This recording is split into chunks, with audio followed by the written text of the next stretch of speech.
Thank you. Thank you, Dr. Pramod, and thank you for having me participate in your conference once again, maybe third or fourth time. All right, good afternoon from a very cold North India, and I hope everyone is well wherever you are. Season's greetings to all. We are attending this very significant conference, and all of us are participating in this very valuable session. Non-traditional maritime threats are several, and we are operating in an environment where we don't have exactly the adequate amount of norms or protocols and conventions on how to address them. In that context, it becomes important to be prepared in addressing these challenges. Obviously, we all are aware of what are the non-traditional maritime threats that we are talking of, and I'm sure all of you will address those in your areas. But also, I'm sure you will consider addressing several geographic regions that you work on. Piracy and armed robberies, illegal, unreported, unregulated fishing, IUU fishing, human trafficking is there, environmental degradation in the region, and the declining of fisheries and fish stocks is a permanent challenge. Overfishing obviously adds as a challenge on top of that.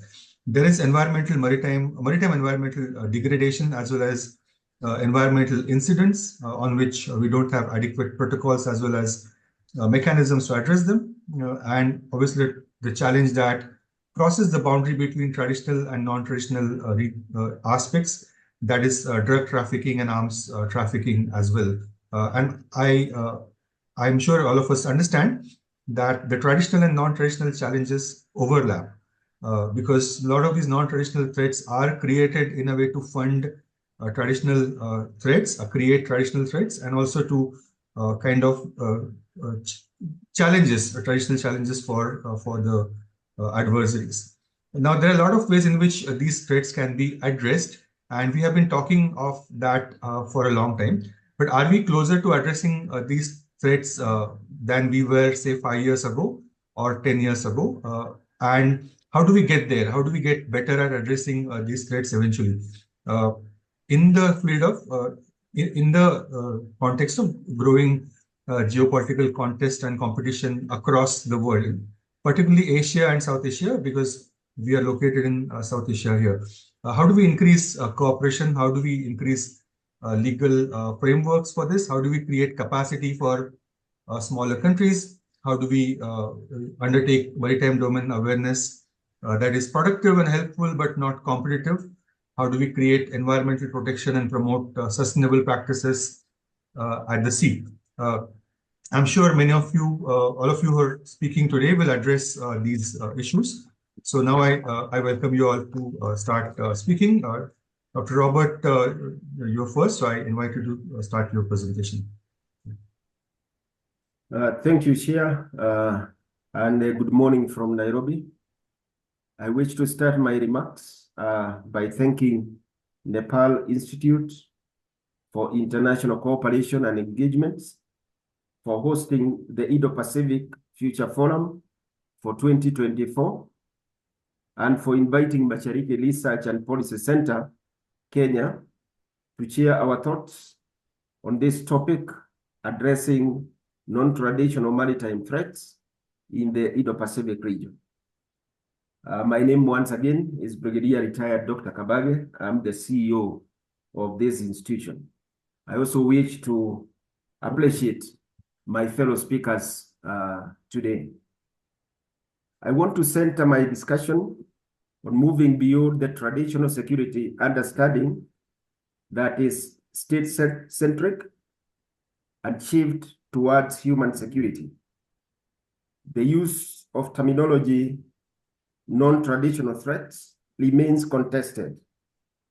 It has been contested because it is a post-Cold War conceptualization that perceived that nation states would not go to war with each other. This was the assumption in the post-Cold War era that states would now cooperate for good order in the sea. Yet, in the present, we see ever-changing global competition on the sea. Non-traditional threats are contextualized in the literature to refer to interventions not directly related to naval warfare. This discussion fits within the United Nations Sustainable Development Goal 14. This goal is about the sustainable use of oceans, seas, and marine resources, conserving and sustainably using the oceans, seas, and marine resources. Oceans and seas are essential to human existence and life on Earth. They offer natural resources, including food, medicines, biofuels, and other products. Moreover, oceans and seas are the planet's greatest carbon sink. This then allows us to reflect on issue areas such as environmental security and related food security threats in the context of non-traditional threats to maritime security.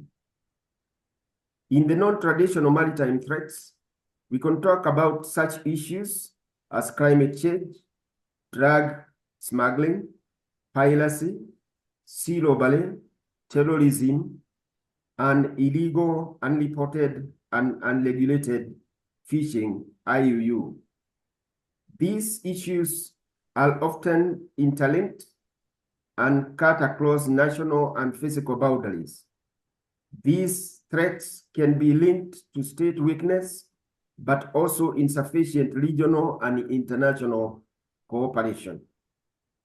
Due to the short time allocated to me this morning, I will only focus on a few of those threats. I'll focus on climate change. I'll look at illegal, unregulated, and unreported fishing, maritime terrorism, and finally, ocean acidification. On climate change, rise in sea levels linked to climate change is a major environmental concern for the planet and one of the issues that is evident as a non-traditional threat. Rising sea levels are impacting coastal states at several scales. They are leading to a new phenomena known as climate refugees due to the associated displacement. In addition, they are leading to flooding, salinity intrusion, including food insecurity.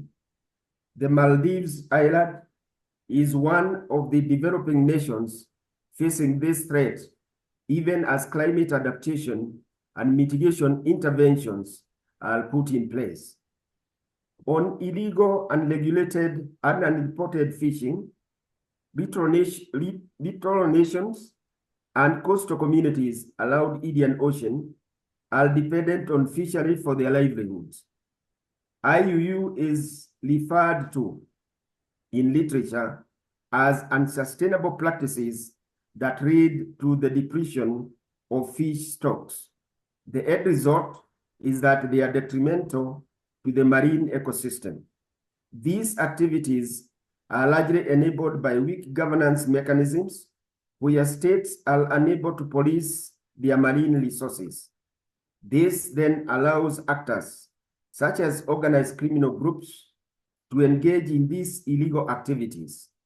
In the end, the potential of the blue economy, which is critical to socioeconomic development, is impacted negatively by these illegalities. On ocean acidification, acidification, which is linked further to global warming, is further impacting on human security. The immediate implication is the negative impact it has on coral reefs. Coral reefs are a key building block towards coral fisheries. In addition, they are an important cog in food security for coastal population, in addition to sustaining exotic tourist destinations. Addressing the impacts of climate change is therefore critical in this regard as a way to secure livelihoods while sustaining the Earth's resources. on maritime terrorism. Maritime terrorism also has no internationally agreed definition. A joint commission from the European Commission, the European Parliament, and the Council defines maritime terrorism as any violent act with a political purpose against ships, cargo and passengers, ports and port facilities, and critical maritime infrastructure. In the Indian Ocean region, there has been cases of these acts of sabotage by organized criminal groups, such as on the Somali coastline, and which disrupts maritime trade. The Houthis attack on ships on the Gulf of Aden of late and part of this year has further demonstrates this challenge. Having demonstrated the 4 challenges, what then do I propose as measures to counter those threats? 1, I'm proposing cooperation of retro states at regional and continental levels in areas of maritime security. It is important, such as to be able to address such issues as illegal and unregulated fishing. And the Djibouti Code of Conduct, agreed on in 2009, which was ratified by about 20 states, is a maritime security agreement that aims to counter threats to the region, including piracy, armed robbery, human trafficking, and illegal fishing. So it is important that little states cooperate in implementation of this code of conduct. The other intervention is to enhance multilateralism, such as leveraging on the opportunities for cooperation allowed such programs as the Indian Ocean Rim Association, IORA. This allows cooperation on matters of marine safety and security, as well as disaster risk management. The other intervention is adherence by retro states to mechanisms such as the Food and Agriculture Organization Code of Conduct for Responsible Fisheries of 1995. This code, which is voluntary, provides standards for marine resources conservation and management. The code takes into account the economic, cultural, and environmental significance of these resources. Another intervention is that governments at bilateral and multilateral levels should initiate policy interventions for climate change adaptation and mitigation, including finding cooperative mechanisms. And lastly, I am proposing that there is need for community-based institutional management within the Indo-Pacific region. This mechanism has been applied in contexts such as Kenya and Madagascar. These have been particularly applied in the context of coral reefs management. Community-based approaches help to bring a wide range of stakeholders in what can be deemed as bringing multiple stakeholders to the conservation table. In this way, they also bring local knowledge, experiences, and also enhance ownership. Lastly, I wish to recommend that the international community needs to work collaboratively in order to towards a free and open Indo-Pacific region, which is free for all of us. Thank you so much, and I'm ready for Q&A. Thank you. Thank you, Brigadier Dr. Kabage. Thank you for your points, quite valuable, and I'm quite interested to understand from you the details of community-based mechanisms. Maybe you can bring that up in the discussion. I'll use my chair's privilege to ask you 2 questions, which you can address a little later. What is the assessment of cost of climate change that Kenya is going to face based on the problems that you have highlighted. Cost in terms of financial cost, also in terms of potential internal migration if the sea level rise is to happen.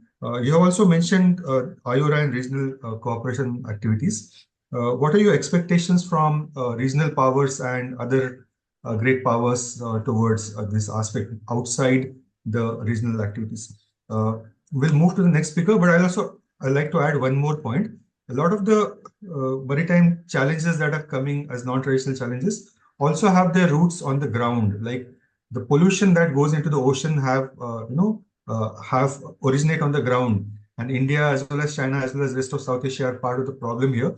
So we also need to work with agencies who work on land-based pollution and that enters into water and then enters into ocean. Because Dr. Kabage mentioned coral challenge, it came to my mind that a lot of coral erosion happens because of industrial waste. That is a problem in major parts of Asia. I now invite our next speaker, Dr. Suchana, who is a professor in the Department of Marine Sciences. Are you here?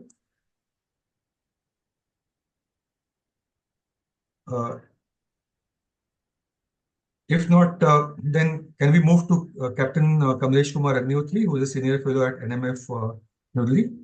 Sir, are you ready for your presentation? Yes, certainly. All right, please go ahead. Okay, just give me 30 seconds. Let me Of start course. my timer. Of course, of course.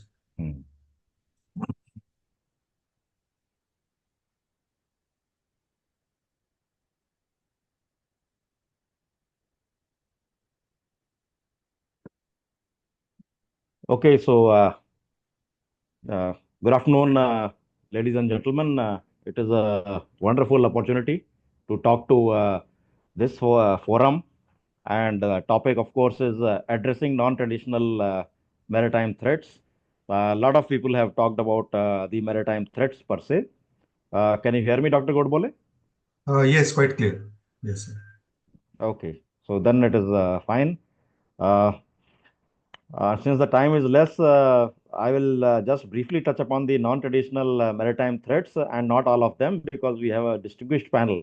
Somebody will be talking about IAU fishing, somebody presumably will talk about the drug running, etc. So I will concentrate on, I will take on from what Dr. Kabage said. There is no definition of maritime terrorism. However, maritime terrorism, the piracy, and the possible link between them, I will cover in my topic. And then what are the measures that India is taking with regard to addressing these non-traditional maritime security threats. So that will limit my talk to these non-traditional threats. And then, of course, I'll be presuming that the other non-traditional threats will be covered by many other people who are in this panel, and they have also been getting covered in the previous sessions. So, coming now to the presentation per se, I will just like to start with the Indo-Pacific region itself. The conference is about the Indo-Pacific region, and what is our definition of, or I would say our interpretation of the Indo-Pacific region, because various countries have got their own definitions. Particularly, there is a difference of opinion with regard to what US considers as the Indo-Pacific and what India considers as the Indo-Pacific. As far as India is concerned, the Indo-Pacific extends from the east coast of Africa to the western shores of America. Now, keeping that geography in mind, I will further narrow it down to what are the India's areas of maritime interest. Now, India's areas of maritime interest are laid down in the India's maritime doctrine of 2009, which talks about the primary areas of interest and the secondary areas of interest. While the primary areas of interest are largely lie on the in the Bay of Bengal, Arabian Sea, and the Greater Indian Ocean region, which covers various choke points and straits. The secondary area of interest goes well into the mid-Pacific, which in a way covers a large part of the Indo-Pacific. So then India, as far as its maritime security is concerned, looks primarily at securing its primary areas of interest. and also looks at threats developing in or at or through the sea into its secondary areas of interest, so that when the threat can be detected early on, suitable measures can be taken to either mitigate them or prevent them, or some action can be to address them in some way. Now, coming to the Indian Ocean per se, the area of Indian Ocean, we know it's a vast area, 73.6 million square kilometers, and the area of Arabian Sea is 3.8 million square kilometers. Now, what are the threats as I had talked about? I will non-traditional threats, as we all know, and it has been spelled out by our Prime Minister Manmohan Singh in 2012. Non-traditional threats, as far as India is concerned, arise uh, at, or through the sea. Now, one of the main non-traditional threats, which is bordering the traditional threat, again, Dr. Kabage referred to it, is the state-supported acts of non-state rogue elements. And then, of course, there are man-made maritime security challenges and natural calamities and disasters. Now, I will, for the time being, as I had said previously, natural calamities and disasters I will leave out. Man-made maritime security challenges, some of them like drug running, gun running, human smuggling, I will again just touch very fleetingly. Main topic that I'm going to touch is the state-supported act of non-terror elements.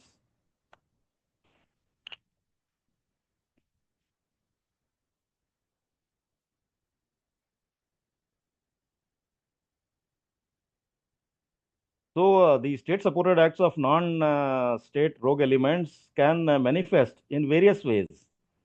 They could be piracy with an ideological motive, armed robbery to finance terror activities, direct attack on offshore oil or gas platforms, or single buoy mooring systems, even direct attack on port facility or harbor terminals, and direct attack on ships at anchorage or alongside.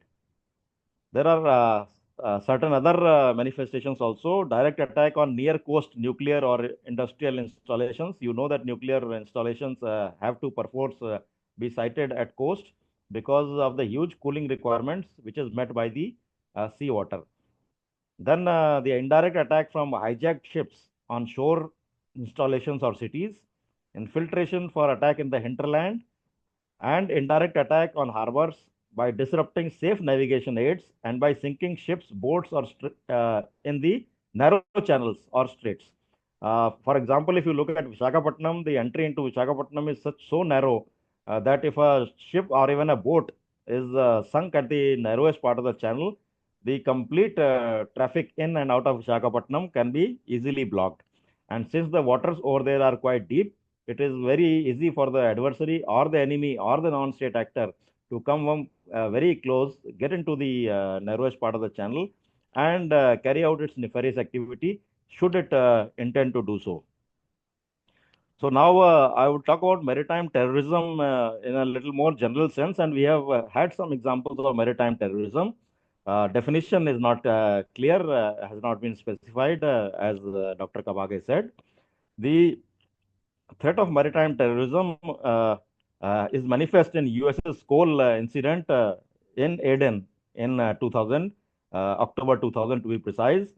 Then MS Limburg in 2002, M Star in the ferry in the Persian Gulf, and the Super Ferry 14 in 2004. And the world would really be naive to underestimate this threat because just because something has not happened after 2004 does not mean that terrorism does not exist, and maritime terrorism very much exists. We all know how LTTE made life miserable for not only Sri Lanka, but because it had a maritime wing, but it also caught us all up in various knots because then India and the regional countries around were trying to help Sri Lanka get out of this. Now, terrorists also have their operational uh, space ashore restricted due to tighter security, which makes the maritime domain an attractive alternate venue for high profile attacks. The criticality of maritime sector and vulnerability of maritime infrastructure are recognized by the terrorists. Some terrorist group, including the LTT, as I said, in the northern and eastern Sri Lanka, have demonstrated maritime capabilities earlier. A combination of the terrorist ability to move freely at sea and the proliferation of nuclear technology constitute the greatest threat to the interconnected economies of the world today.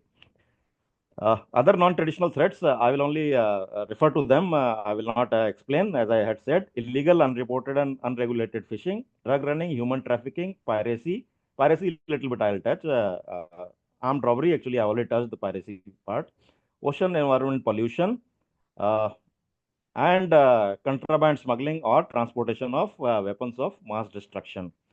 So, if we just come to the activities, terror activities of non-state actors supported by the state, the biggest example we all know was the terror attack. Uh, I mean, I can all mention it. We all know it's an open secret, sponsored by Pakistan in a way, wherein in Mumbai there was an attack from 26 to 28 November of 2008, which is colloquially now known as 26/11. So we all know how it went on for good 3 days, leading to more than 175 casualties. And what was attacked was the hotels, the restaurants, and a place of a Israeli Chabad house, uh, as well as the hospital and the Mumbai VT railway station, where innocent passengers were just hanging around trying to go to their destinations. Now, so what can we do? What can India do to address maritime security challenges? Of course, if you talk it in terms of, I would say, delineate it or break it down, the such threats can be delineated in 5 ways. That is, accepting the threat has to be first thing only for addressing it. So, accept the threat, then avoid the threat, then reduce the threats.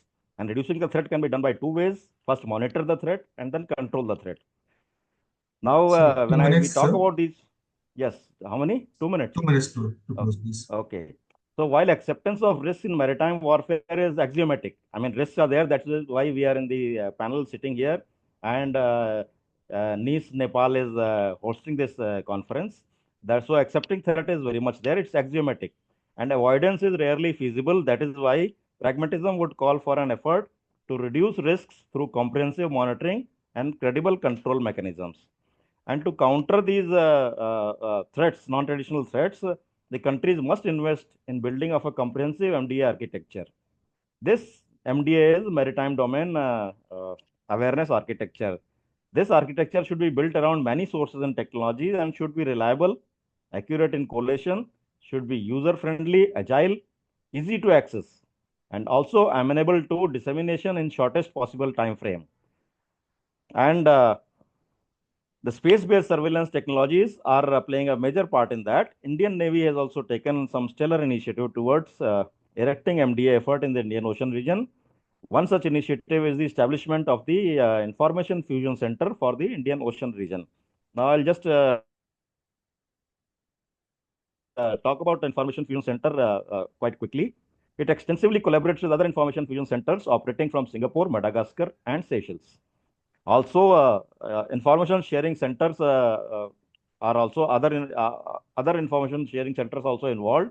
That is Djibouti Code of Conduct grouping that is in Yemen, Mombasa, Dar es Salaam, and Tanzania for a two-way information flow.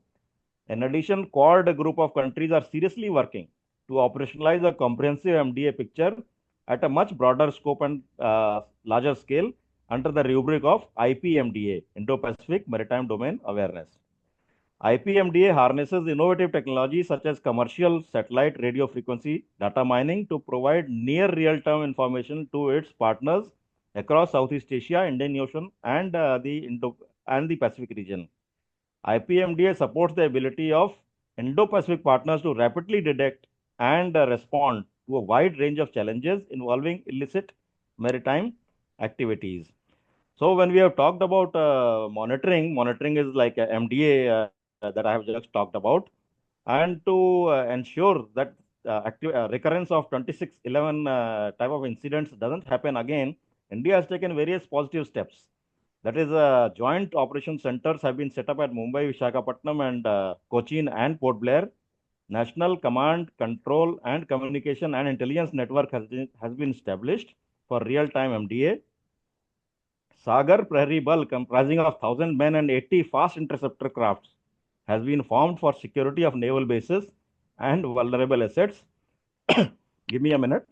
Sir, this Surface and air surveillance, because these points are important, I want to bring it to the notice of the international audience.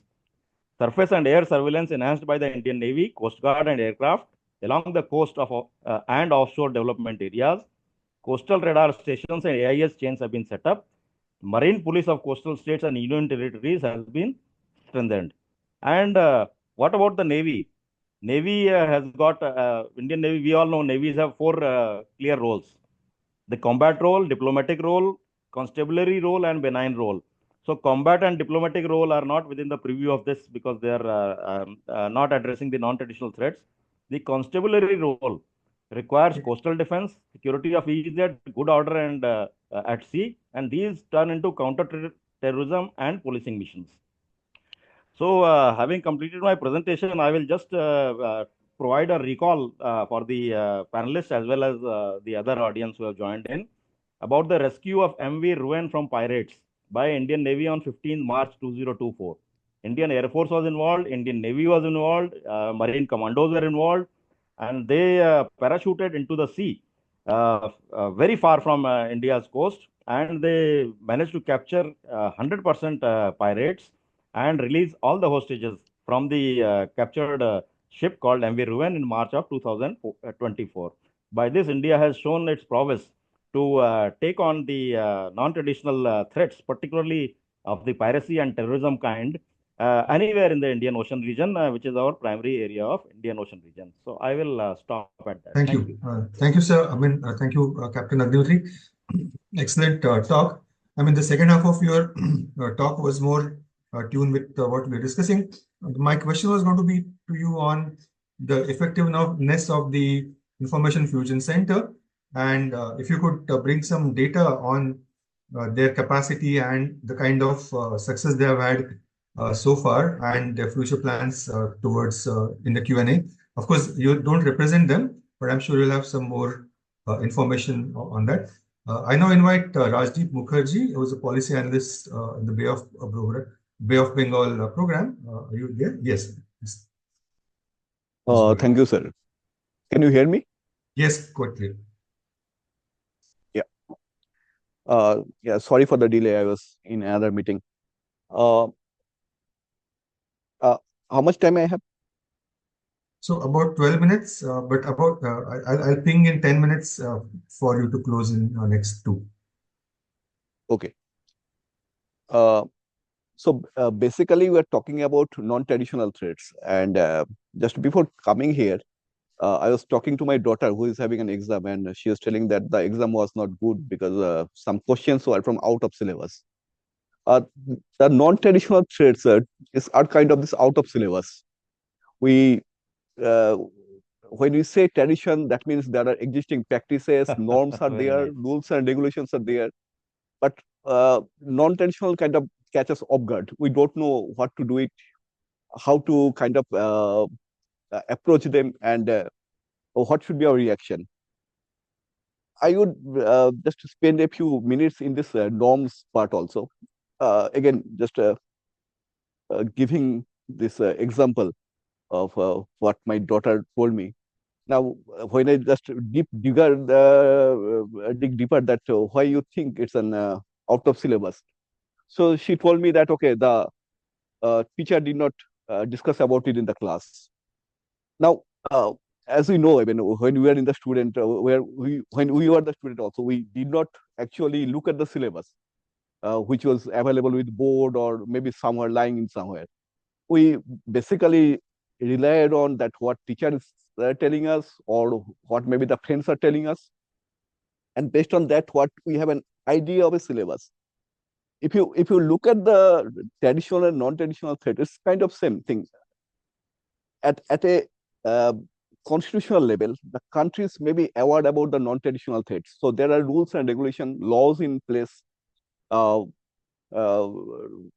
Kamlesh, Agnihotri sir just discussing those things, that the mechanism that government is providing. But when you come down to the people, how much of this law are becoming into a practice at the social level? So my topic that I'd like to speak to you today is about the IU fishing, illegal, unreported, and unregulated fishing that's been happening in the Indian Ocean region. It's when we only say IU fishing, it seems to be very black and white. It's like theft, stealing of fish, and everything, and we can say that okay, it's bad thing. So you need to bring out regulations. You need to improve your monitoring, control, and surveillance to address the problem. In a way, we kind of trying to do it, define it mechanistically very much, that this is a problem which don't have a societal or economic dimension. It's basically a technology problem which can be solved with technology. Now, as we know that when it comes to the impact of IU fishing, the data are very sparse. I mean, last comprehensive study which it covered the Indian Ocean region was like in 2016 or something, 15 or 16. At that time, it was carried out. Why people don't conduct frequent studies? Because it's very difficult to capture what's happening actually in IU fishing. So if we look at the numbers from that time, there are various hotspots around lying around the Indian Ocean, and one of the primary hotspots is the Bay of Bengal region. So between around the Indian borders, India, Sri Lanka, then in the around Maldives border, there are a lot of these hotspots are lying around, and especially the ABNJ, the areas beyond national jurisdiction in the Bay of Bengal, where a lot of foreign footprints we can see, and they are often engaged in IU fishing. So what's happening that if we look at the composition of IU fishing, so we usually find that there are two types of players. One are the foreign players. They are coming from outside the region and doing some illegal activities here. But there are also domestic players who, for various reasons, are engaging in IU fishing. So that's what I wanted to kind of start with when we're discussing the non-traditional threat and how we can go forward with it. And if you remember that what I just started with, that IU fishing is a black and white, but this distinction kind of blurs when you look at the domestic fishing.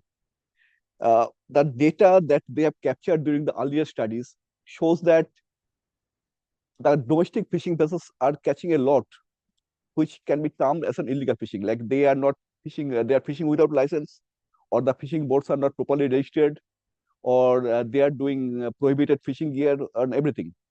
But in the process, they are also contributing to the food security and creating a lot of employment domestically, which we often kind of overlook, that the benefits that are getting from IU fishing. And if you look at the response of the countries, they are often quite silent about the domestic component of the IU fishing than the foreign component.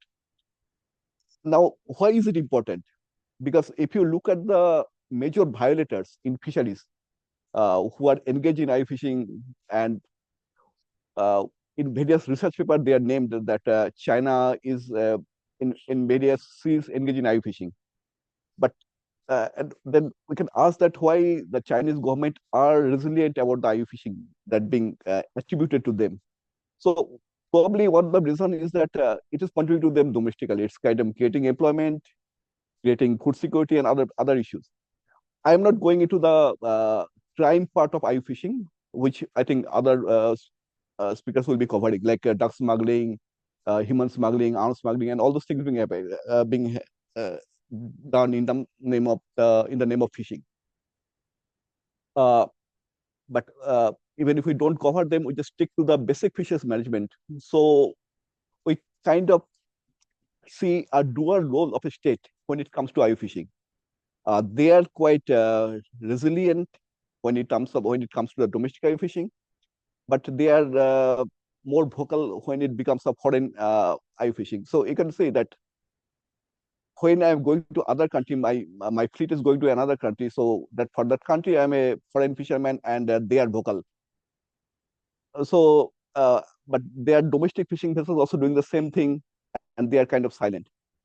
In the process, what's happening that when we are trying to implement the act or rules and regulations as far as IU fishing is concerned, we are not getting the efficiency or efficacy that should be there. It starts with information exchange. So when you were asking about information, so and they are reluctant to give information when about the domestic IU fishing, or when their domestic fleet is engaged in IU fishing. So that information countries are reluctant to give. They can very well come out with that. Okay, you are doing IU fishing in my water, but I don't know what my fishing vessels are doing in your waters.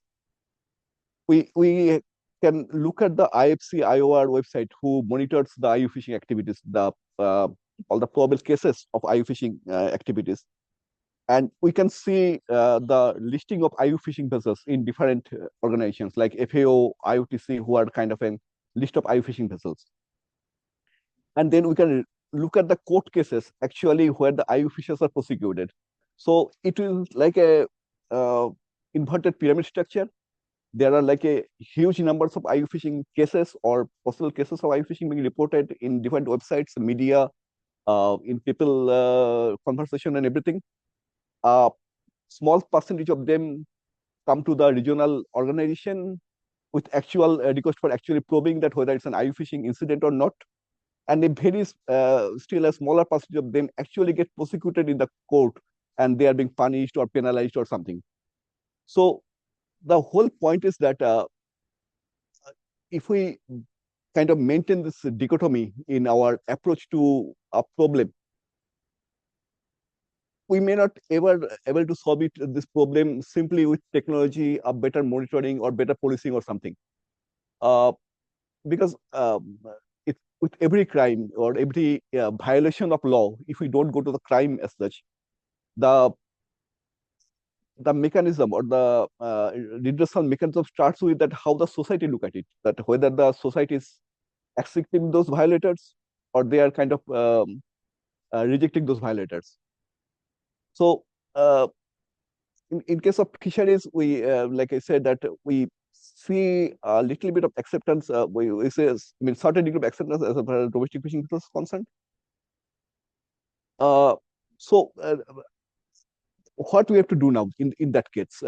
So it becomes that this law that we have at the constitutional level, country, whichever country we can consider, they should bring it down to the community level and see that how community can bring them in their own practice mechanism and implement in their day-to-day life. Yeah. So that the gap between the law and the norms, social norms, cultural norms, become reduced over time, and we can have an effective mechanism. Thank you. That's all. So thank you. I mean, you didn't use your 2 more minutes, but you made a lot of valuable points. I also remember one kind of funny incident about ILSA, like fish price going up, and then in Bangladesh, people having to convince, government having to convince the fishers, don't go out in the prohibited season, otherwise in 10 years, no ILSA. And then, so a cultural connection, a food habit, and telling, convincing that as it is, the prices are going up and have been going up. So making a cultural connection help the government achieve compliance mechanisms. I'm trying to connect this with your point of us having good laws, but unable to practice it at the social level. Why is there a gap, right? You also highlighted the point, and I like that again, it connects with the issue that a lot of IU fishing has a domestic roots and employability. A lot of people are employed on it on the oceans and on the ground as well. And that is a part of a problem. How do we create alternative employment opportunities? That is also a problem. How do we create common policing strategies across different regions? but also across different provinces within India as well, from across Kerala to West Bengal. But while looking at your website, I also realized it's small, and we have a lot of scope to increase a lot of activities. But that is another problem, and that maybe you can answer towards in Q&A. What is the process of data building and knowledge sharing that you work through, and how effective it has been, and what are the ways in which we can improve on that? Because as we realize, as we research on these issues, that there's a lot of information, but there are gaps, information gaps, and a lot of good information doesn't reach practitioners. A lot of practitioners' concerns don't reach to us, the researchers. So how do we overcome those gaps? I hope to hear your recommendations in the conversation in Q&A. So I invite our next speaker, Dr. Aparna, who is Assistant Professor at Department of International Relations at the Central University of Jharkhand. Dr. Aparna, please go ahead. Yeah, am I audible to you, sir? Yes, quite clear. Okay, thank you so much, sir, for calling me. I will be presenting through PPT. So let me share the PPT first.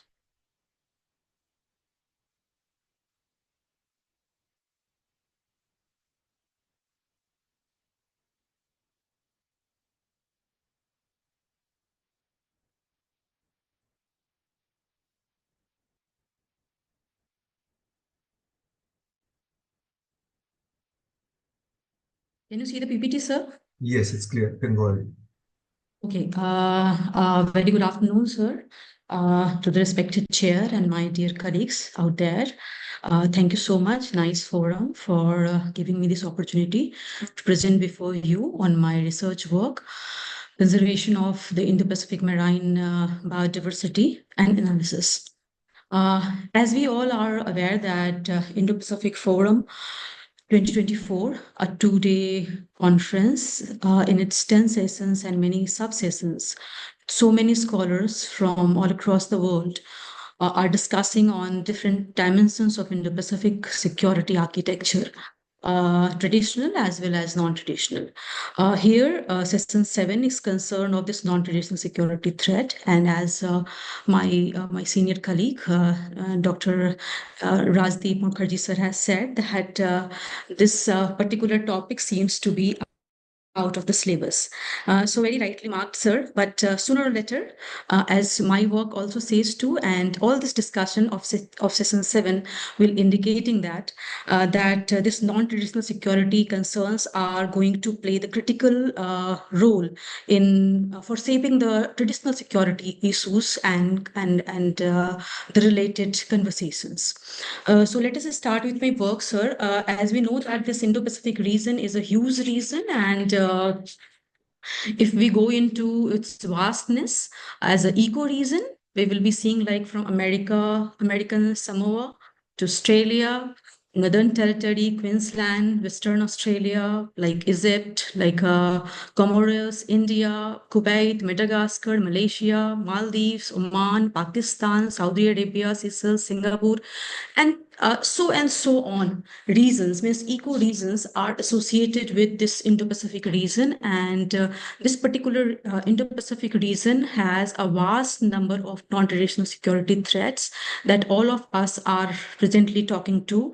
Like few of them are like piracy, maritime terrorism, armed robberies at seas, human trafficking, drug trafficking, illicit wildlife trafficking, illegal weapon deals, IUU fishing that sir was talking about, Rajdeep sir was talking about, illegal, unreported and unregulated fishing, degraded ocean health, illegal exploitation of sea resources, etc., etc.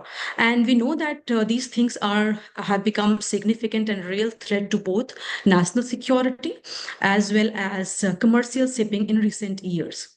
Addressing these natural and man-made maritime hazards required an all-encompassing responses from the global nautical community. We know this thing very clearly, and because of that, today I'm going to present my work on this particular topic about conserving this diverse maritime biodiversity of this particular region. So here is a raw map of this particular region, which is stretched from Indian Ocean to the Pacific Ocean, and the reasons that I was naming too in the very beginning of the presentation. This particular region, this particular stretch encompasses of all these particular things. And why this is we are concerned of this, the richness of the biodiversity of this Indo-Pacific region. We know that biodiversity is the foundation of the life on Earth, and it provides essential ecological support and services for human survival and development. The species that are found in and around Indo-Pacific marine biodiversity includes so many things like marine turtle, dolphin, crocodile, seabirds, green turtle, so many varieties of turtles, and sharks, butterfly fish, giant clams, different species of dolphin, etc. And along with that, it consists of coral reefs backed by mud and tidal flats, coastal marshes, mangrove forests. The area also supports numerous sponges, mollusks, fish, algae, seabirds, marine mammals, and actually it is a complex network of many species of fishes, reptiles, amphibians, and mammals, as well as numerous birds. So, as I said in the beginning, that this unparalleled riches of this Indo-Pacific region is due to the geographical position at the crossroad of Asia, because it is situated in the crossroad of Asia and the Pacific. Moving ahead, because this thing is stretched from Indo-Pacific, so Indian Ocean to the Pacific Ocean. If we will look into its diversity, we will find that from Australia, like I have taken few examples of it, although the number is so and so on, but I have taken few of it. Like the Great Barrier Reef along the northern coast of Australia is the largest single reef system in the world, extending 2,000 kilometers. There are an estimated 1,500 species of fish and about 350 species of hard reef built-in corals, more than 4,000 mollusk species, over 400 species of sponge have been collected. It is the most diverse in reef type, habitats, and environmental regimes, making this an area of enormous scientific importance. Like another example is from the southwest Madagascar. If you will look into it, you will find that they are the most extensive in the Indian Ocean and among the largest in the world. It with about 200 kilometers of true barrier reefs and a number of offshore coral islands. Within the Mekong Delta, you will find there are 260 species of fishes, 35 reptiles, amphibians, and number of mammals, as well as numerous bird species are there. As I said, the number is countless, and the list will go on. We have Run of Kutch, we have Maldives, like Maldives contains extensive and largely intact reefs and comprised perhaps one of the world's most complex reef system.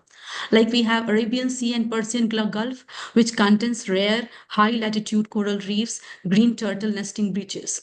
We have Sundarban and its vast complex network of all these species, all the species, as well as tiger prawns, the kind of rare in its nature, you will find it there. Now the question is that we really count on these biodiversity, but the problem is that we really do not count this biodiversity as the mainstream discussion, as Rajdeep Sardesai sir was also talking about. And all the leading actors of this region are basically concerned of the traditional security threats and related discourses. Why this region has emerged as a grand chessboard or a hot cup of coffee for all the leading players here are the reasons. Because these biodiversity is really important, and this is going to be this is going to play a very critical role in coming days. But still, we really emphasis on the traditional issues. The reasons are here. The Indo-Pacific region holds strategic importance for three primary reasons. First, it hosts three of the world's largest economies, United States, China, and Japan, which is collectively contributing to 60% of global gross domestic products. Secondly, a significant portion of global maritime trade, totaling 60%, flows through the water of this region. Additionally, the Indo-Pacific hosts the fastest growing emerging economies such as Cambodia, India, and Philippines. Key economies in the region, such as China, India, and Japan, heavily relies on the sea routes in the Indo-Pacific for their trade and energy supplies, solidifying the region as a pivotal nexus in global trade and energy networks. Notably, 80% by volume and 70% by volume of global trade is conducted 2 minutes more, via. please. Yes, sir, please. 2 minutes more, please, to close. Yeah. Okay, sir. So I'm moving forward, and I'm not really going to all these details. And few things are important to be discussed here because this conservation really matters. Like the World Bank projects that failure failure to implement measures addressing climate change will compel approximately 49 million people in East Asia and Pacific to evacuate their homes by 2050 due to climate-related impacts.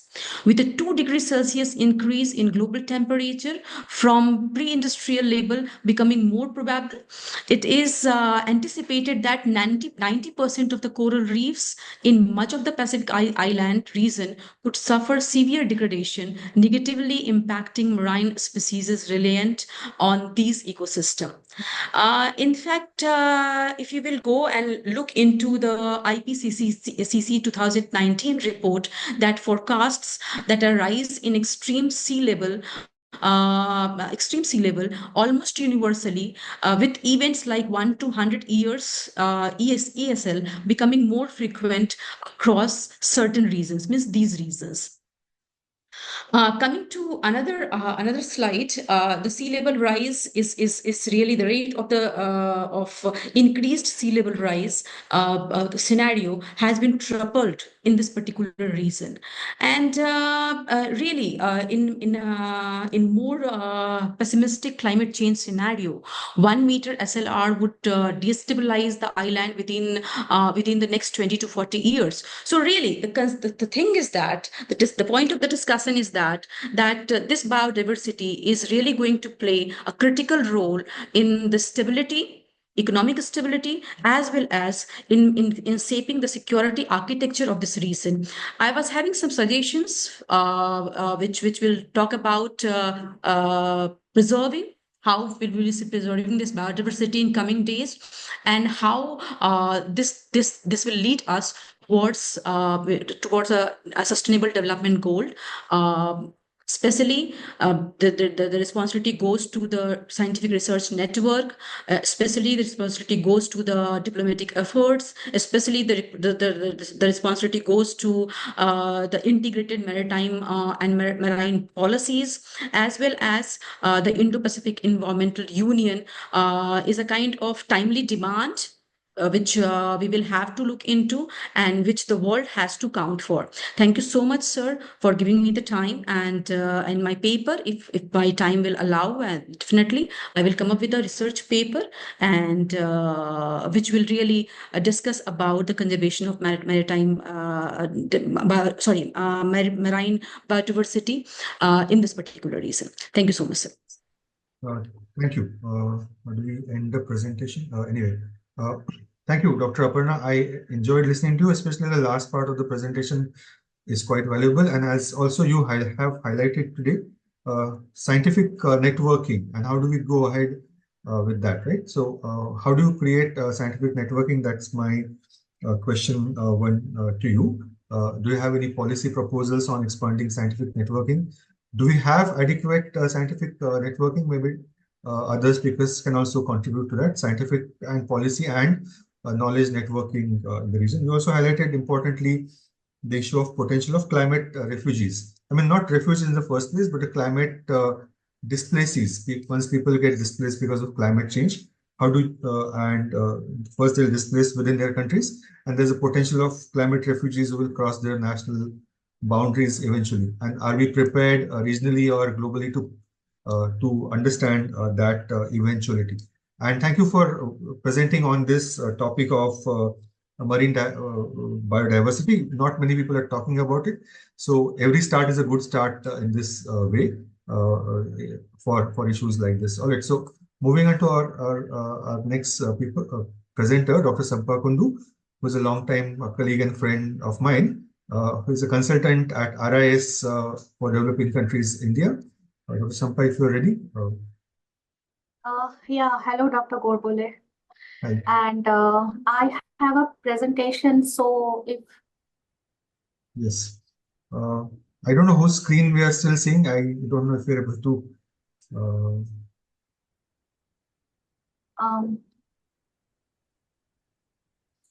okay. Yeah, please. Yeah. Dr. Aparna, can you stop sharing your screen for now?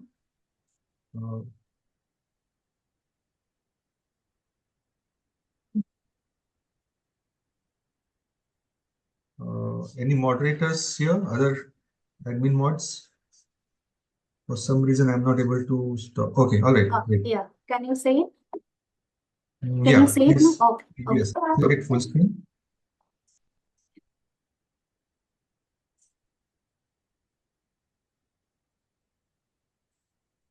Yeah. So thank you. And hello, everyone. And thank you to Dr. Godbole, who is chairing this session today. And thank you, Nice, for giving this opportunity to speak in this forum. So today I will be focusing on the institutional frameworks to address the non-traditional maritime security threats. And I will be focusing on the case study of ASEAN. So I will be covering three broad questions in this presentation. The first is why maritime security is important for Southeast Asia. The second question is how to understand the causes of maritime security threats in Excuse me, Southeast Asia. madam. Yeah. Can you make it full screen, Dr. Sampa? It's still not full screen. Yeah. At the bottom of the screen, make it full screen. Like a start presentation mode. Is that the question point you had, Dr. Kamlesh? Agnihotri? Yes, exactly. Yeah, Slides yeah, are I not understand. moving. Right, yeah. Just a second. Will it come from more or? At the bottom of the screen, you will have that make it start presentation or mode.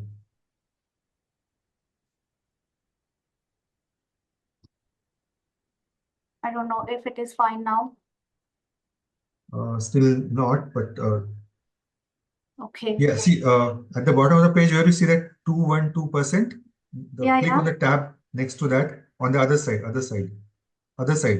Yeah, yeah, exactly. Yeah. That should do it. All right. Is it coming now?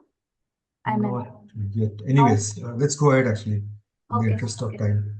All right. So the first question is why maritime security is important for Southeast Asia. And here the data that I'm using is from the ASEAN Maritime Outlook, which was released in the year 2023. So by now, maybe there will be some changes in the ranking that I am presenting, but this is just for your reference, just to show you that how the Southeast Asian countries, consider the maritime environment important for them. So there are countries in Southeast Asia like Indonesia, Philippines, Myanmar, Vietnam, and Malaysia. They are ranked in the longest coastlines in the world, feature.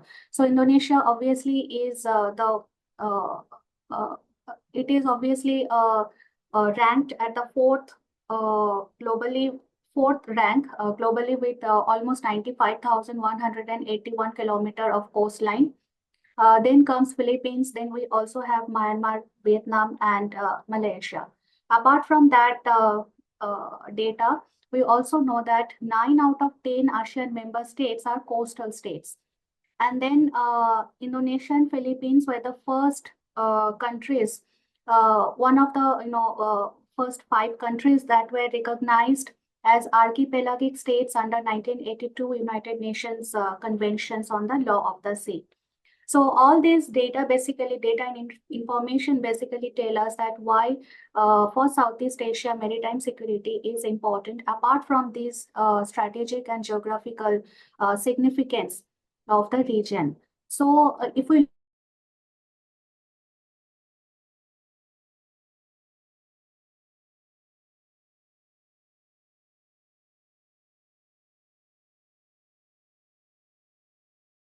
itself, underscores how Southeast Asia considers the maritime security important for the region. Then obviously, this is the region that is globally recognized as the hub of the economic growth. We also are aware of the SLOC in the region, 60% of global maritime trade that passes through Asia and South China Sea, and its importance. I'm not going into the detail of the of these things, because I'm sure all of us know about these things. Then let me come to the implications for maritime security for Southeast Asia. So here I am presenting 4 dimensions. The first one is economic security, then comes the geopolitical stability, environmental protection, and national security. So all these dimensions individually will tell you the story that what are the implications of maritime security for the region, which is Southeast Asia here. So if we do not have the secured maritime routes, then we cannot have trade and energy supply chains. If we are not having geopolitical stability, then it will obviously invite more conflicts. In other words, geopolitical stability means it will have cooperative measures, it will have collaborations and cooperations to mitigate conflicts and ensure stability. Environmental protection, we already had 2-3 presentations. I think they spoke about it, how maritime security efforts are important to combat illegal activities like overfishing and all in the region. Then finally, national security. So even though we are looking at the region from the regional perspective, like regional cooperation and all, but for individual country, for each individual country, national security is important. Protecting protecting the territorial waters and the EEZ are important for their sovereignty and defense. Then comes the second question of the presentation, which is how to understand the causes of maritime security threats in Southeast Asia. So here, basically, I'm going to focus on the root causes that come from the land area. So even though we are talking about maritime security, we need to understand that many of these reasons of maritime security threats, they actually come from the land area. And here I would like to, remember what Dr. Godbole initially said, that the line between traditional security and non-traditional security also gets blurred. And many times the non-traditional security issues, they actually come from the traditional security threats. So similarly, here, I'd like to say that many reasons of maritime security threats, they actually come from the land area. For example, illegal migration, and we all know the case of Myanmar. The root cause, that happened in the land, and then the effects of that problem we can see on the maritime region. So illegal migration is just one example. Then we also have the IUU problem. We also have the human trafficking problem, etc. And many of these problems actually have their origin in the land domain. The second problem with Southeast Asian countries is their limited capabilities. So there are many Southeast Asian countries, for example, Myanmar, they do not have enough equipment, they do not have enough capabilities for maritime surveillance, and also enforcement capabilities are lacking. Having said that, we also need to remember that the extent and priority of these threats differ among the Southeast Asian countries. For example, not all 10 Southeast Asian countries or 9 Southeast Asian countries face the problem of maritime security threats in the same manner. So they differ, and obviously their priorities are also different from each other. Then I come to the third and the most important part of this presentation, that is, what are the institutional responses from ASEAN. Here I must say that ASEAN as a regional grouping is a very conscious and aware organization as far as this particular region is concerned. And if we look at the history of ASEAN, we can see that their declarations and action plans to address these problems, maritime security threats, they actually are very, they originated in early 1990s. So the first declaration on transnational crime that is recorded in the history of ASEAN, it was actually in the decade of 1990s. Then we have the Manila Declaration on the Prevention and Control of Transnational Crime, which came in the year 1998. So for example, so all these are examples to show you that how ASEAN as a regional grouping is very much aware of these threats and they want to address these threats. Even the 2009 ASEAN Political Security Community Blueprint talked about the maritime security threats, and all the categories of maritime security threats were actually identified in the document. Then we come to the agreement and convention part. So these are some of the landmark agreements and conventions adopted by ASEAN in order to address these challenges. So 2002 Agreement on Information Exchange and Establishment of Communication Procedures was one of the landmark event for ASEAN. Then 2004, we had MLAT. Then 2007, we had ASEAN Convention on Counterterrorism. 2015, we had ASEAN Convention Against Trafficking in Persons, especially for women and children. And I must tell you, this is not the end of the story for ASEAN. These are just some of the important documents that I am referring to here. Then we come to the sectoral bodies part. So here again, you can see the name of the, names of the sectoral bodies that are right now very much active as far as ASEAN is concerned. So we have Ministerial Meeting on Transnational Crime. We start with that, and then we also have Maritime Transport Working Group. So some are ministerial meetings, and all the ministerial meetings, they also have the senior official level meetings to address these challenges at the institutional level. And these are some of the examples of cooperation of ASEAN that ASEAN has with the external partners. So we have ARF, we have APT, we have ADMM Plus, we have EAMF Plus, and then obviously we have RECAP. I'm sorry, I'm not going into detail of all these slides, but just to tell you that East Asia Summit plays a very vital role as far as maritime cooperation in Southeast Asia and the entire, the broad region of Indo-Pacific is concerned. So inclusion of maritime cooperation in the East Asia Summit happened in 2017 with the 12th East Asia Summit. Then ARF. 2 more minutes, please. I'm completing it. So ARF obviously has many dimensions, but within in this slide, I want to focus on the part of India, even though India is not a focus point for this presentation, but India has been very actively, involved in the ARF initiatives as far as the maritime security threats are concerned. These are ADMM Plus initiatives within ADMM Plus, where India is also a member. So one of the 7 key areas under ADMM Plus framework is maritime security. And they also have a working group to handle these issues. 3 questions I have answered. I have tried to answer in the presentation, but there are many more questions that remain unanswered. And 2 of them are, will the new regional, architecture change the status quo in Southeast Asia? And why I say so, because if the new regional architecture change in the Southeast Asia region, then it will probably, change the maritime security dimensions within the region. And second question is, how will ASEAN continue to focus on the ASEAN way? ASEAN way is very important to solve some of the ASEAN problems, right?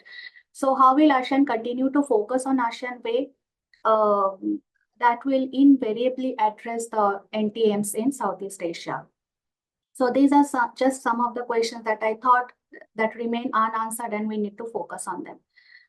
Thank you. Thank you. So, this comes to my mind towards the end of your presentation. That's not to say that seminars don't give us answers, but they give us more questions to think about and more new ways to think about issues on what we work on in the future. I request all the speakers to come on camera. I have already asked everyone questions. To Dr. Sampa, my question is, I mean, we have always been impressed with ASEAN and the ASEAN model and the ASEAN documents. Does ASEAN cooperate with other regions in sharing how they are? And is the ASEAN model of research and development effective as such to implement elsewhere? I know that there are political difficulties, but is it even possible to consider treating ASEAN model of research and development on these issues? I've already asked a lot of questions to all, but I'm going to ask you all one more question that's common to everyone. And once you start answering these questions, maybe you could consider this point. If you were to give, say, two advisories or two recommendations to regional organizations, let's consider IORA is common to all of us here. And India is going to be chairing IORA starting 2025. So if you have to give two recommendations or advices to IORA on what IORA should be doing on this issue, what would you what would that be? I would invite our speakers to address the questions I had raised initially, and then this question, and then I'll also invite all of you to have questions to the other members of the panel if you wanted to. So, Brigadier Dr. Robert Kabage, if you need to start first again. Thank you, Chair. You had asked me to give more details on the community-based management mechanisms practiced between Kenya and Madagascar. And this involves integrating traditional ecological conservation practices with modern conservation mechanisms. And one of the ways that they do this is to use locally accepted customary laws, whereby in case there is an issue, they use a team of elders to resolve those issues. So these are some of the community-based mechanisms that they use. The other method is they have established locally managed maritime areas where they restrict harmful activities like coral mining, and they have agreed on those areas and they make sure that they are conserved. The other practice is that they both collaborate between the beach management units within the two countries, where the units empower local officials to regulate resource use and adhere to sustainable practices. The other thing is that they also engage in seaweed and cucumber farming, which reduces pressure on reef ecosystem. So these are some of the local community-based measures that the two countries have adopted, and they are really helping to conserve the marine ecosystem. Okay. You had also asked me something on the assessment of cost of climate change and sea level rise for Kenya, but also on your expectations from powers in the region. What do you expect them to do in addressing these concerns as such? Sorry, can you be? It's not very clear. Sorry. So my question was on the cost. What is the potential cost of climate change and non-traditional threats for Kenya, as far as Kenya is concerned? That was one question. And my second question was on what are the expectations that you have from the regional players or the powers as such in this area, including IORA? That was my common question to everyone. On the climate change, Kenya is committed to mitigate climate change in all aspects, and we have actually been a very keen player in the continent.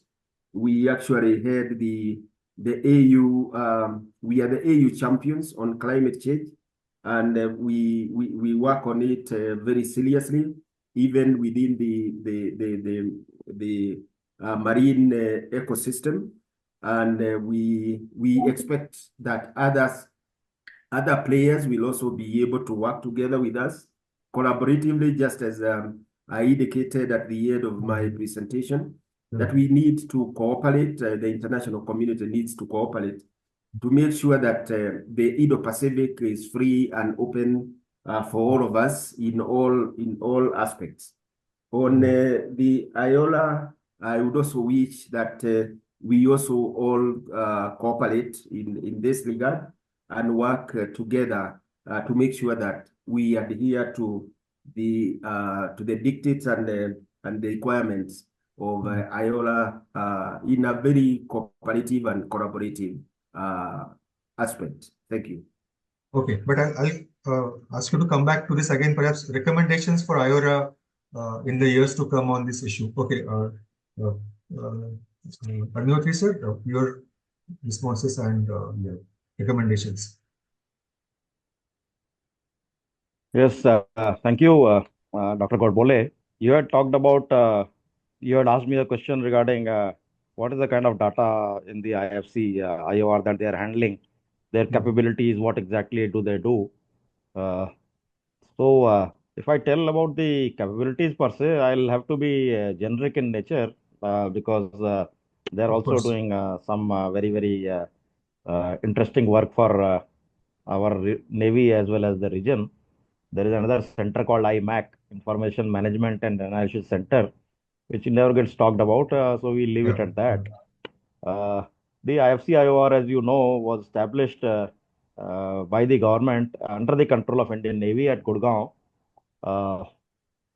in December of 2018 to further maritime safety and security in the region.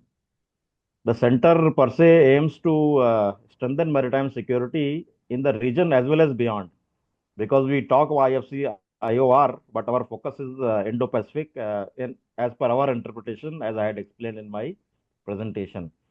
So how do we do it? By building a common maritime situational picture and acting as a maritime security information sharing hub for the region. Now, since its inception, the center has established working level linkages with more than 50 countries and multinational as well as maritime security centers across the world. And the data is quite seamlessly being shared, particularly the white shipping data, which is very much in the open domain. Right. So what does it do? It enables better correlation.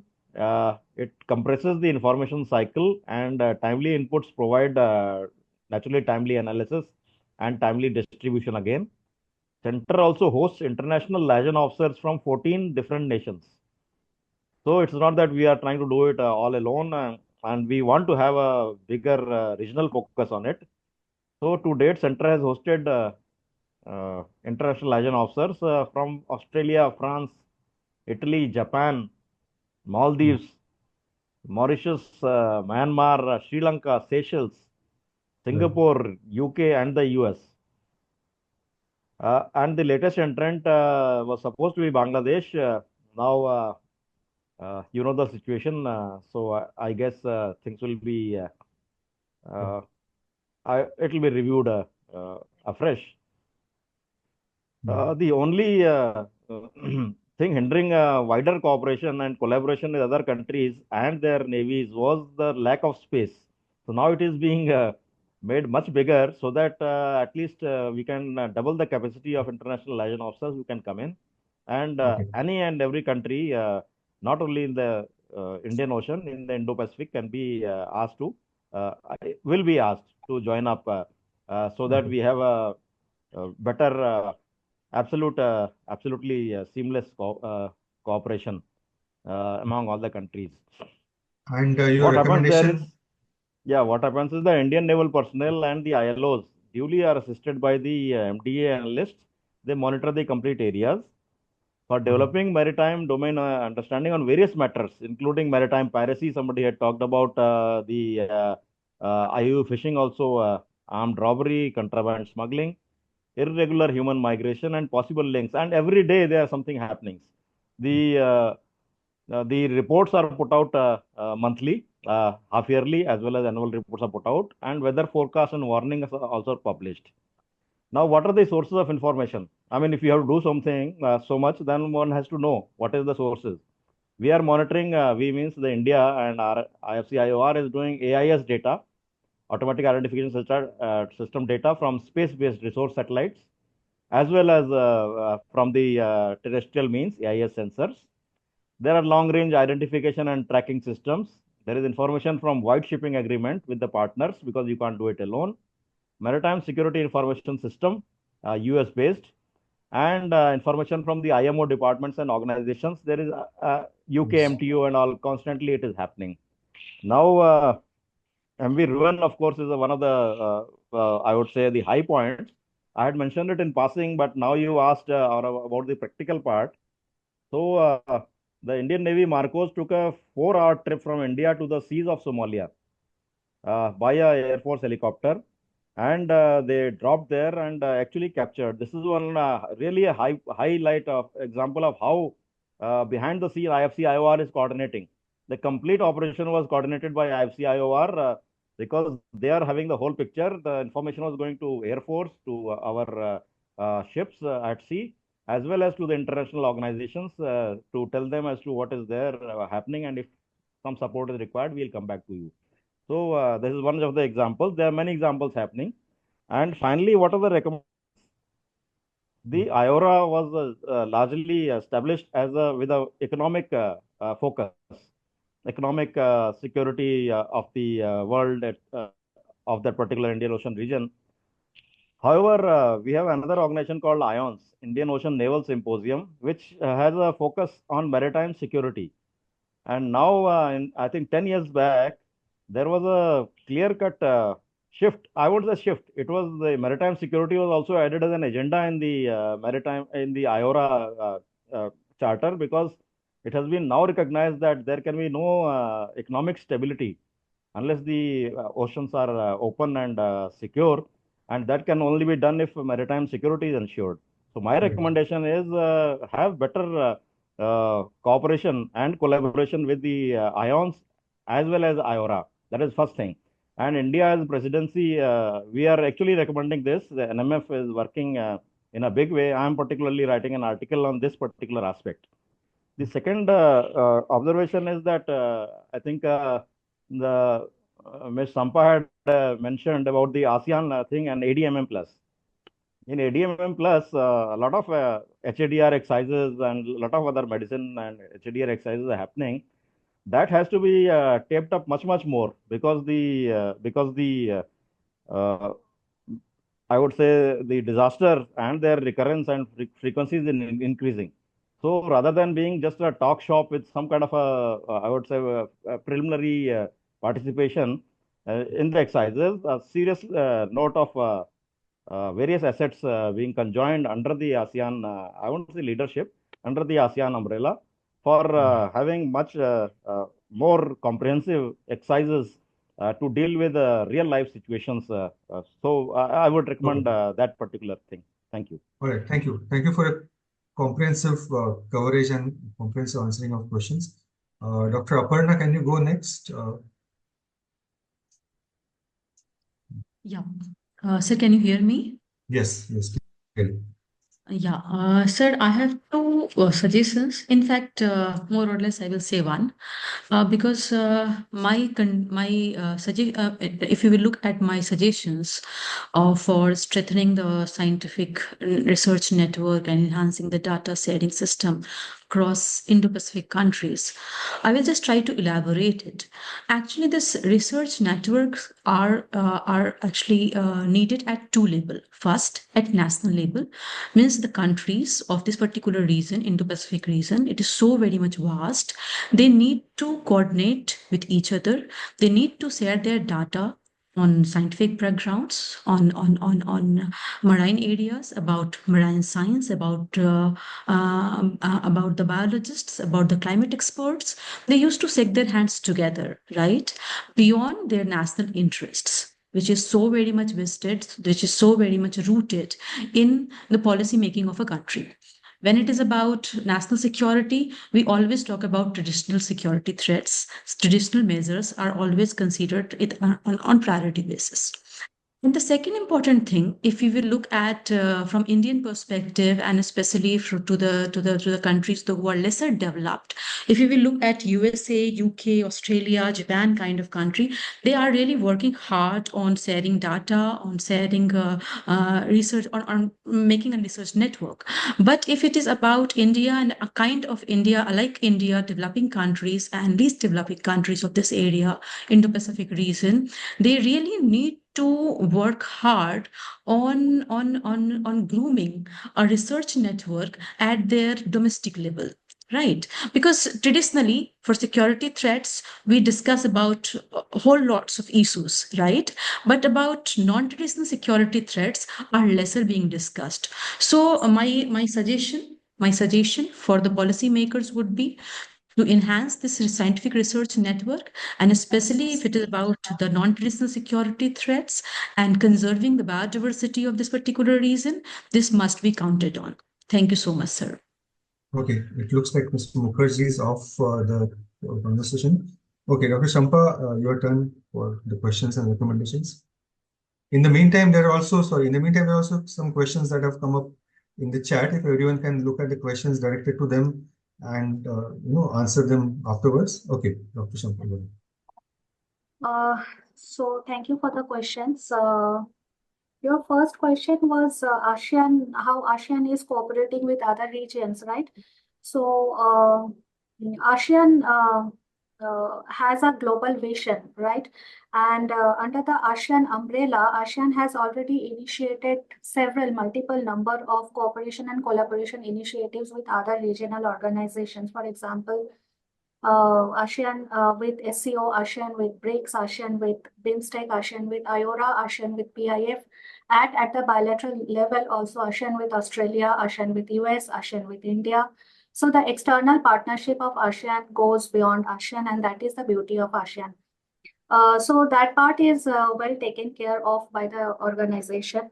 Your second question was how ASEAN is unique and how what we can learn from ASEAN, from the research perspective, from the cooperation perspective at the regional level. So here I would like to mention about two specific points. One is TAC and the second one is ASEAN Way. TAC, we all know, Treaty of Amity and Cooperation, so which is a very unique kind of concept that was that evolved from ASEAN. And right now, if I'm not wrong, there are at least 50 number of countries, 49 or 50 number of countries in the worldwide who have already acceded to TAC. So that is, I think, is another achievement for ASEAN, and we can definitely learn from ASEAN how, like I'm not saying that we need to initiate another TAC like, a document or agreement, but what we can do is we can cooperate with ASEAN in the implementation part. Because TAC essentially speaks about regional cooperation, collaboration with other countries, and mutual respect, etc.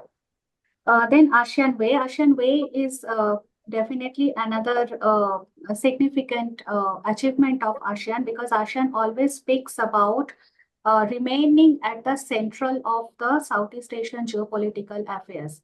So ASEAN, I think, despite of having so many other minilaterals and so many other platforms that are coming up in the 21st century, ASEAN has not lost its relevance.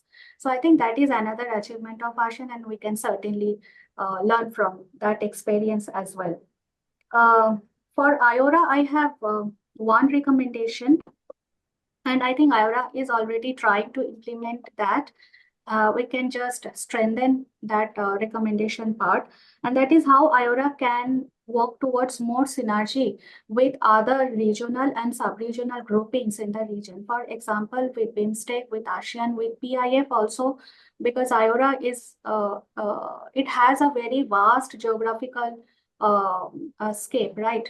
So if IORA can develop more synergy with BIMSTEC, PIF, IONS, Dr. Agnihotri was talking about. So that synergy, I think, will help all the member countries to look at the common problems through a common window. And I think that is very important for us.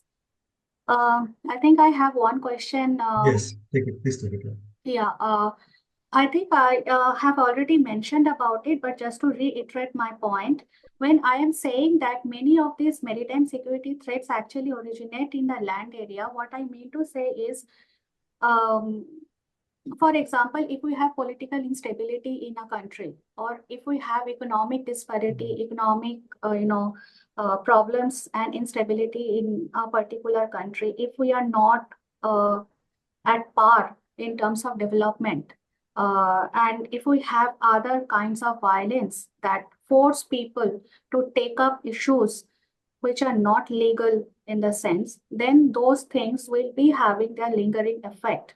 And some of those effects we can see in the maritime domain. For example, illegal trafficking of narcotics or illegal trafficking of human beings, etc. So all these things actually originate in the land areas, and then we can see its negative impact,